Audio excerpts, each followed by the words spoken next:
ऐसी कोई ये कोई नया कार्यक्रम नहीं है। हिंदू सम्मेलन जो है ये ऐसा कोई कार्यक्रम नहीं है कि आज ऐसी आवश्यकता पड़ गई है।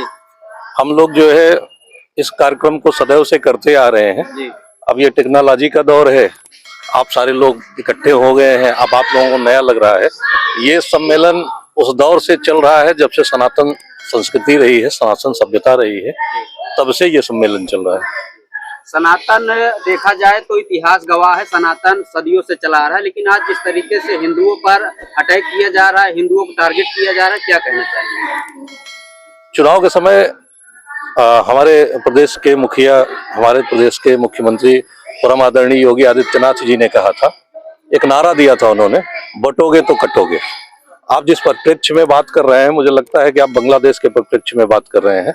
बांग्लादेश में वही हुआ है, वहाँ 1,40,00,000 हिंदू हैं। अभी कल मैं किसी समाचार पत्र में टीवी में मैं सुन रहा था, तो 1,40,00,000 हिंदू हैं उस शहर में, चटगांव में, जहाँ पे सबसे ज्यादा हिंसा से प्रभावित है। अगर 1,40,00,000 हिंदू एकत्र हो जाएं, एक हो जाएं और मानव श्रृंखला बनाएं, तो मुझे लगता है कि पूरे बांग्लादेश को मानव श्रृंखला बना के वो घेर सकते हैं। लेकिन हिंदुओं में यही एक व्यथा है। हम लोग इस हिंदू सम्मेलन के माध्यम से बार बार आह्वान करते हैं कि हिंदू एक हो, और वहाँ हिंदू एक हो जाते तो इतनी बड़ी समस्या नहीं होती। सर, एक सवाल और होगा, जिस तरीके से चर्चा होती है हम हिंदू एक हो जाएं, सनातन एक हो जाएं, और वहीं दूसरी तरफ पार्टी के लोग जो है एक ब्राह्मण समुदाय को लेकर बैठक होती है, उसको लेकर जो है अभी सरगर्मी चल रही, ब्राह्मण एक हो गए हैं, क्या उस तरीके से देखते हैं? ये देखिए, आप लोगों की ये कटिंग है, आप लोगों की ये व्यवस्था है। जिस मसले को आप लोग चाहे हाईलाइट कर दें और जिस मसले को चाहे दबा दें, ऐसा नहीं है। अब साबोस तो हम लोग भी करते हैं, विभिन्न कार्यक्रम करते हैं। अब हर कार्यक्रम को तो आप हाईलाइट नहीं करते हैं। अरे भाई, 50 लोग एक जगह बैठ के विधानसभा के बाहर, विधानसभा का कार्यक्रम खत्म होने के बाद अगर एक जगह बैठ के बाटी चोखा का कार्यक्रम कर लिए तो कोई बहुत बड़ा गुनाह तो कर नहीं लिए भाई। जाहिर सी बात है कुछ सार्थक चर्चा किए होंगे। ऐसा मैं नहीं मानता कि इस तरह का कोई कार्यक्रम हुआ है। हाँ, ये कार्यक्रम जरूर हुआ है, वो नजरिए का दोष है बस। परिचय सर आपका? मैं वतन तिवारी हूँ भाई, विकास जी के मित्र हूँ। आगे बताइए विकास जी, आज ये जो कार्यक्रम चल रहा है, ये जैसे कि आपका जो है शुरू से ही दौर रहा है कि आप जो है सनातन संस्कृति को हमेशा बचाने के लिए जो है आगे ही रहते हैं, कहीं जानवरों को लेके, कहीं इंसानों को लेके, हर मोमेंट पे आपका जो है एक छोटा छोटा क्लिप आपका बराबर वायरल होता है डेली।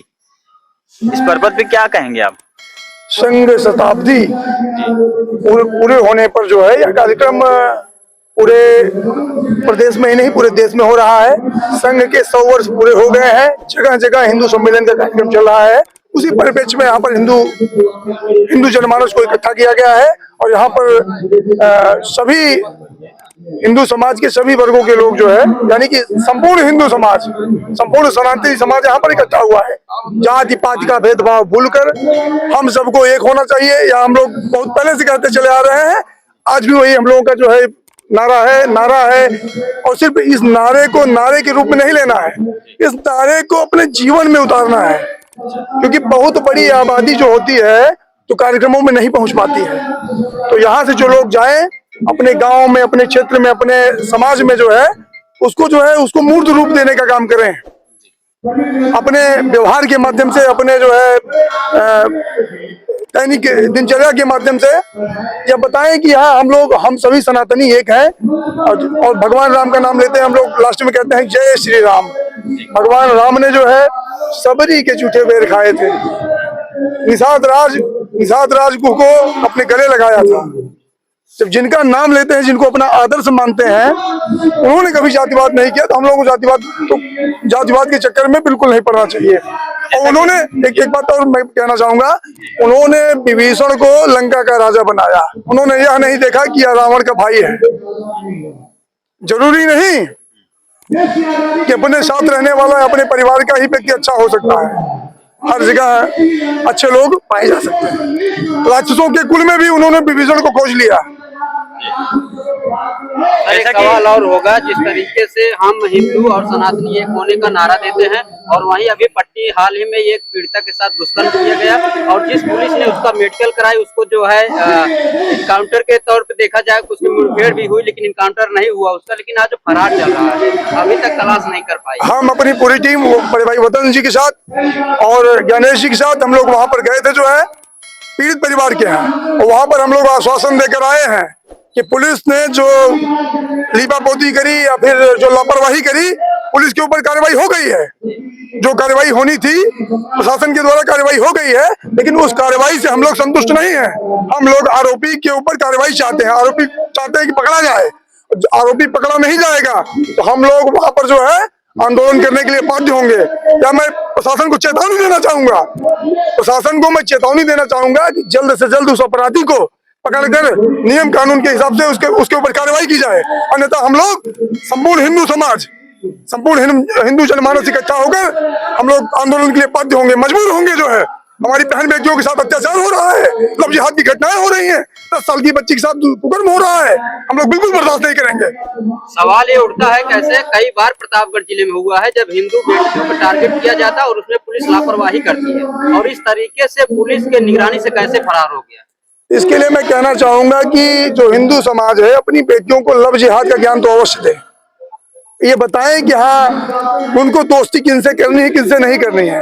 एक समाज ऐसा भी है जो एक बकरी पालता है, बकरी बचपन में पालता है और जो बड़ी होने के बाद उसको एकदम लाड प्यार से पालता है, बाद में उसके ऊपर छुरा चलाना सिखाया जाता है। ऐसे समाज के लोगों से अगर मित्रता करेंगी तो सूटकेस में और फ्रिज में पैक होने के अलावा कोई चारा बचेगा नहीं। और ऐसे जो अभी एक हमारे जो संगठन के कार्यकर्ता हैं, पदाधिकारी हैं, उन्होंने कहा कि ऐसे लोगों के दोनों पैर में गोली तो मारी ही जानी चाहिए, तीसरे पैर में भी गोली मार देनी चाहिए। तो इनका तीसरा पैर है जिसके लिए ऐसा साले दुष्कर्म करते हैं, तीसरे पैर में दौड़ा के गोली मारनी चाहिए ताकि फिर जो है तीसरा पैर खड़ा होने का नाम न ले। अच्छा, जैसा कि जो है आपका एक वीडियो वायरल हुआ था अभी जो है 2-4 दिन के अंतराल में, जिसमें आपने एक छोटे से पिल्ले को उठाया है, जो कुत्ते के बच्चे को आपने उठाया था, गड्ढे में गिरा हुआ था, ठीक है। उस गड्ढे में गिरे हुए बच्चे को आपने जो है निकाल के बाहर किया, वो सुरक्षित हुआ। क्या आपके जो है हिंदू सनातनी धर्म में जो महिला बच्चियां हैं, छोटी छोटी जो बच्चियों के साथ कुकर्म हो रहा है, उनको आप जो है न्याय दिलाने के लिए आप लोग अग्रसित नहीं होते? भैया हिंदू समाज हमारा अपना परिवार है, मैं हिंदू समाज का हूँ, हिंदू समाज मेरा है। जहाँ कहीं भी हिंदू समाज के ऊपर कोई भी समस्या आएगी, हम लोग तन मन धन से खड़े रहेंगे और उसके लिए अपने प्राणों की भी बाजी लगानी पड़े तो हमारा पूरा टीम हिंदू समाज के साथ खड़ा है। अंतिम सांस तक लड़ाई लड़ेंगे, उसमें पीछे हटने का कोई काम नहीं होगा। इसके लिए चाहे वो विधर्मी हो चाहे शासन प्रशासन हो, ये एकदम अपना कान खोलकर जो है सुन ले कि नियम कानून संविधान के हिसाब से हम लोग न्याय चाहते हैं।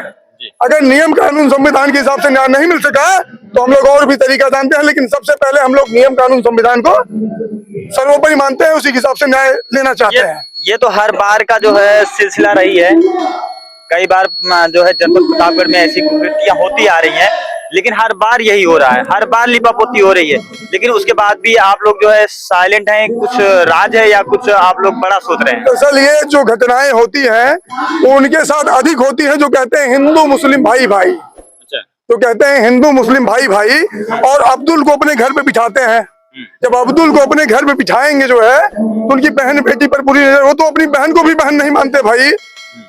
3 तलाक हलाला ये सब लोग आप लोग पूरी दुनिया जानती है, इसमें बताने की कोई जरूरत नहीं है। वो अपनी बहन को भी बहन नहीं मानते, उनके साथ शादी कर लेते हैं। अपनी बेटी को बेटी नहीं मानते, उनके साथ शादी कर लेते हैं, उनको पूरी तरह से देखते हैं। हमारी बहन को बहन कहाँ से मानेंगे भाई? तो ऐसे लोगों से बच के रहने की आवश्यकता है, और मोबाइल का सदुपयोग भी है और दुरुपयोग भी है।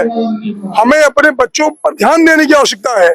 हमारे बच्चे हमारे मोबाइल का उपयोग किस प्रकार से कर रहे हैं, सदुपयोग कर रहे हैं, दुरुपयोग कर रहे हैं। तो अपने बच्चों और संपूर्ण हिंदू समाज से मैं कहना चाहूंगा कि इस प्रकार के जो तीसरी टांग को लेके जो है हबसी जो है मौलाना की बात पर जो है ये लव जिहाद करने के लिए निकले हुए होते हैं, इन पर पूरा हिंदू समाज निगाह रखे। ऐसे लोगों को मोहल्ले में जब खड़े हो रोको टोको ठोको की नीति अपनाई जाए। पहले बदसंग फिर सत्संग, उसके बाद नहीं समझ में आता है तो फिर लत्संग भी जरूरी है। आपका परिचय दे दीजिए। मैं विकास सिंह, वीर बजरंग दल का प्रांत संयोजक हूँ। अभी हमारे साथ में जो है जी भाई साहब, आप नाम बताएंगे। विनय कुमार सिंह। आप अपना जो है यहाँ पर जो है हिंदू सम्मेलन में आप आए हैं, किस पर्पज से आए हैं और किस पद पर आप जो है जिस पद के लेकर यहाँ पर आप पहुंचे? मंडल अध्यक्ष युवा मोर्चा जी भाजपा। और यहाँ पे सम्मेलन में बहुत अच्छा लगा। और हिंदू सम्मेलन ये जो सम्मेलन हो रहा है, ये हिंदुओं को जो सोए हुए हैं उनको एक देखा जाए तो जगाने का कार्य हो रहा है। ये तो पिछले लगभग बताया जा रहा है कि ये पहले से ही जो है चला आ रहा है, बहुत समय पहले से ही ये सम्मेलन चल रहे हैं। तो क्या अभी तक जो है हिंदू जगे नहीं या आप लोग जगा नहीं पाए? अब आधुनिकता के दौर में सब अपने अपने में सब व्यस्त रहते हैं और इसमें आधुनिकता के साथ साथ संस्कृत को भी जानने का मौका मिलता है और इसे सम्मेलन में आना चाहिए और खासकर युवाओं को, बच्चों को। और बहुत अच्छा कार्यक्रम है आरएसएस की तरफ से या सकल समाज की तरफ से। तो भाई साहब, क्या नाम है आपका? ज्ञानेश नारायण, प्रखंड मंत्री विश्व हिंदू परिषद। जी, जो ये कार्यक्रम हो रहा है, इस कार्यक्रम के लेकर जो है विकास जी जो बताया है कि जो है बहुत समय पहले से चल रहा है, क्या वजह है अभी तक हिंदू जागे नहीं या आप लोग जगा नहीं पाए, क्या वजह थी? जैसे ये अपने हिंदू समाज के बीच में अनादिकाल से षड्यंत्रकारी लोग समाज को डाइवर्ट करके फूट डाल के समाज में बांट करके राज करने का काम किए हैं। तो कहीं न कहीं जो संगठन का काम है, ये राजनीतिक विषय नहीं है, ये हिंदू समाज को समरस करने के लिए, समाज को एकजुट करने के लिए ये कार्यक्रम रखा गया है। अब आप समझिए, आज के समय में सोशल मीडिया का जो जमाना है, इसमें लोग क्या करते हैं कि कुछ तो कुछ समाज के लिए नहीं करेंगे, लेकिन जहर उगलते हैं एक विशेष वर्ग को टारगेट करके। लेकिन वास्तविकता क्या है, हर व्यक्ति जिस बिरादरी का नेता हो, अपने समाज को शोषित वही करेगा। अच्छा, जो ये बांग्लादेश में जो कृत्य हुआ है, इसको लेकर आप लोग किस नजरिए से देखते हैं? क्या आप लोग बांग्लादेश जो कृत्य हो रहा है, वो अपने यहाँ भी हो रहा है, वो नजर में आ गया है, हाईलाइट हो गया मैटर, बाकी आए दिन हो रहा है। और ये हिंदू समाज में जो आपसी संवादहीनता है, इसीलिए समाज में जो वैमनस्यता है, उसका फायदा सामने वाला उठा रहा है। समाज जब तक समरस नहीं होगा, तब तक हम लोग किसी से नहीं लड़ सकते। अच्छा, हिंदू सम्मेलन या जो है किसी भी हिंदू सनातनी धर्म में जो है जब भी कोई कार्यक्रम होता है, तो पहला चीज ये होता है कि जो है जो हमारे मुख्यमंत्री हैं, जो हमारे प्रधानमंत्री हैं, उनका जो है कार्यकाल को लेकर जो है काफी वर्णन होती है। लेकिन उनसे जो है अगर ये जो कुकृत्य हुआ बांग्लादेश में, ऐसा कुकृत्य आप बता रहे हैं जो है कि भारत देश में भी चल रहा है, तो क्या उन पर रोक लगाने के लिए उनसे जो है कुछ आह्वान नहीं करते आप लोग? देखिए, सरकार से उम्मीद करना बेईमानी होगा। सर, नरेंद्र मोदी जी या कोई भी देश का मुख्यमंत्री हो, प्रधानमंत्री हो, एक एक व्यक्ति के पीछे नहीं खड़ा हो पाएगा। समाज को जागना पड़ेगा, अपने अधिकारों के लिए लड़ना पड़ेगा, अपने समाज के लिए लड़ना पड़ेगा। यहाँ समाज में सबको भगत सिंह जैसा नेता तो चाहिए, सबको ईमानदार राजा हरिश्चंद्र चाहिए, लेकिन एक उचित अवसर मिल जाए तो खुद बेईमानी से बाज नहीं आएंगे। तो पहले तो हम अपने आप को सुधारें। जैसे सामाजिक संगठन है, समाज का संगठन करने के लिए हम लोग निकले हैं, लेकिन समाज की पहली इकाई परिवार है। तो जैसे हर व्यक्ति संगठन में काम नहीं कर पाएगा, लेकिन ऐसे भी लोग हैं जो अपना घर परिवार अगर अच्छे से चलाए, ईमानदारी से चलाए, किसी का शोषण न करे, तो हम उनको मानते हैं कि हमारे संगठन का ही काम कर रहे हैं। जैसे आप सड़क पर चल रहे हैं तो यातायात नियमों का पालन कर रहे हैं, समझ लीजिए आप संगठन का ही काम कर रहे हैं। अगर हमारे कार्यों से किसी का शोषण नहीं होता, किसी का नुकसान नहीं हो रहा, तो हम अपना संगठन का ही काम कर रहे हैं। अब जैसे ये जो राष्ट्र पुरुष भारत है, जैसे अभी खूबसूरत 6 फीटा जवान, लंबा चौड़ा हट्टा कट्टा जवान हो और उसकी एक आंख फूटी हो तो उसको खूबसूरत बोला जाएगा, उसको बोलेंगे दिव्यांग है, विकलांग है, एक आंख का काना है। उसी तरीके से समाज में सब बढ़ चढ़ जाए और एक भाई अगर पीछे रह जाए, खाने के लिए मुहताज रहे, भोजन न मिले समय पे, उसका शोषण हो रहा, अगर उसको हम मतलब विकास के मार्ग पे न जोड़ पाए तो समाज समरस हो पाएगा। तो ये राष्ट्र पुरुष तभी शक्तिशाली और सुंदर दिखाई देगा जब हमारे समाज के चारों वर्ग के लोग एक समान हो पाएंगे, आर्थिक रूप से, सामाजिक रूप से, आपसी मतलब जो प्रेम सौहार्द बना रहे, एक दूसरे के प्रति सबकी जो सहानुभूति बनी रहे, एक दूसरे के प्रति द्वेष भावना खत्म हो। यही संगठन का उद्देश्य है और ये काम हर ईमानदार व्यक्ति जो ईमानदारी से अपना घर परिवार चला रहा है वो कर रहा है। तो जो भी ईमानदारी से अपना घर परिवार चला रहा है वो समझो वो संगठन का ही काम कर रहा है। जैसे हम लोग दायित्व में लेके जो काम कर रहे हैं वो बिना दायित्व का कर रहा है, लेकिन वो भी संगठन का ही काम कर रहा है। ठीक है।